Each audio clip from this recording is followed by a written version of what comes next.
मांझापुर में short circuit से लगी आग, गनीमत रही कि बड़ा हादसा टला। अपराधियों पर पुलिस का प्रहार, 51 वारंटी गिरफ्तार। राष्ट्रीय मुद्दों को लेकर आदिवासी संगठन की बैठक में हुई चर्चा। जनपद पंचायत लालबर्रा अंतर्गत ग्राम मांझापुर निवासी प्रमोद बागमारे के घर में शॉर्ट सर्किट होने के कारण अचानक आग लग गई। हालांकि गनीमत रही कि मकान स्लैब का होने के कारण आग घर के अन्य हिस्सों में नहीं फैल पाई और एक बड़ा हादसा टल गया। प्राप्त जानकारी के अनुसार ये घटना आज हुई जब प्रमोद बागमारे के घर में अचानक शॉर्ट सर्किट हो गया। देखते ही देखते आग भड़क उठी। आग की चपेट में आने से घर में रखा जानवरों का भोजन पूरी तरह जलकर राख हो गया। घटना की सूचना मिलते ही बालाघाट नगर पालिका की फायर ब्रिगेड तत्काल मौके पर पहुंचे, कड़ी मशक्कत के बाद आग पर काबू पा लिया।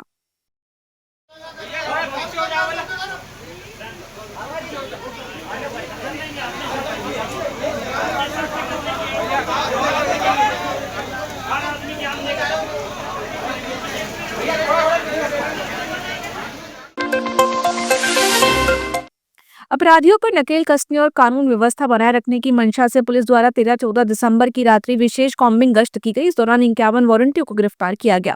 140 से अधिक निगरानी शुदा और गुंडा बदमाशों की खोज खबर ली गई। एसपी आदित्य मिश्रा के निर्देशन में गश्त पूरे जिले में की गई। जिले के विभिन्न थाना क्षेत्रों के 100 से अधिक पुलिस बल के साथ स्वयं अधिकारियों ने फरार व छिपे हुए अपराधियों की धरपकड़ की।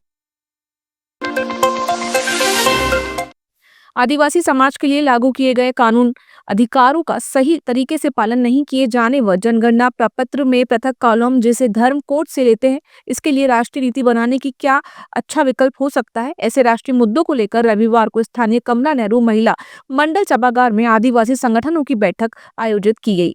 बैठक में प्रमुख रूप से झारखंड, छत्तीसगढ़, महाराष्ट्र सहित मध्य प्रदेश के आदिवासी संगठन के पदाधिकारी भी मौजूद रहे।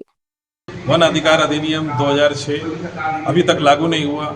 वन संशोधन अधिनियम 2023 आ गया और आज वनों से जिस प्रकार से खदेड़ा जा रहा है, वनों पे पाबंदी लगाई जा रही है और रिजर्व फॉरेस्ट घोषित करके और 5वीं अनुसूचित क्षेत्र में खनिज निकालने के लिए जो प्राइवेटाइजेशन किया जा रहा है, जो प्राइवेट पार्टियों को वहाँ खनिज निकालने के लिए दी जा रही है, इसी सब बातों को लेकर वन है और पेशा कानून का अमलीकरण नहीं हो पा रहा है। शासन की कहीं ना कहीं जो कमजोरी है, जिसके कारण आज पेशा कानून संपूर्ण तरह से लागू नहीं हो पा रहा है। 5वीं अनुसूची और 6वीं अनुसूची संपूर्ण देश में लागू है।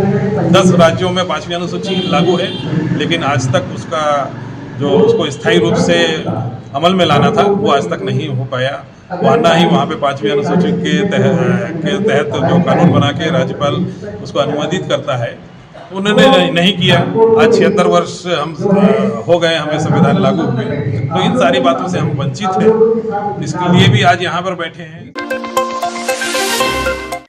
नगर मुख्यालय के वार्ड क्रमांक 23 पावर हाउस कॉलोनी में सरकारी जमीन पर अतिक्रमण कर निवास कर रहे रहवासियों को आवास खाली करने का नोटिस जारी किया गया। ये नोटिस राजस्व विभाग द्वारा जारी किया गया है। नोटिस में 18 दिसंबर तक आवास पूरी तरह खाली करने के निर्देश दिए गए हैं। आवास खाली नहीं करने पर 19 दिसंबर से 2000 रुपए प्रतिदिन की दर से जुर्माना लगाने की भी चेतावनी दी गई है। इधर नोटिस मिलने के बाद दर्जनों परिवार चिंतित है। रविवार को पीड़ित परिवार विधायक अनुभा मुंजारी के निवास स्थान पहुंचे, जहां उन्होंने विधायक को समस्याओं से अवगत कराया, साथ ही हस्तक्षेप कर समस्या का निराकरण कराए जाने की मांग की। राजस्व विभाग द्वारा ये नोटिस आया है और यहाँ पे हमको बताया गया है कि 18 तारीख को जो है कि अपना जहाँ हम लोग निवास करते हैं वो 18 तारीख को मकान खाली किया जाए, और अगर हम खाली नहीं करते 18 तारीख को, तो 18 तारीख से 19 तारीख से 2000 रुपये प्रति दिवसी, मतलब प्रतिदिन का 2000 रुपये हमसे जुर्माना वसूल किया जाएगा। और इसमें लिखा है कि धारा 248 के तहत हमको सिविल कारागार की मतलब कार्यवाही प्रस्तावित की जाएगी हम लोगों के ऊपर। ये राजस्व विभाग द्वारा नोटिस आया है और हम इसी समस्या को लेके माननीय विधायक जी अनुभा मुंजारे जी के पास आए हैं कि हमारी समस्या का हल हो, और वो हमारे साथ हमेशा खड़ी रही है और रहेंगी। बस यही उम्मीद से आए हैं कि 2 दिन में हम अपना मकान कैसे खाली करें। बालाघाट नगर के वार्ड नंबर 23 के ये हमारे भाई बहन यहाँ पर आए हुए हैं मेरे पास मिलने के लिए।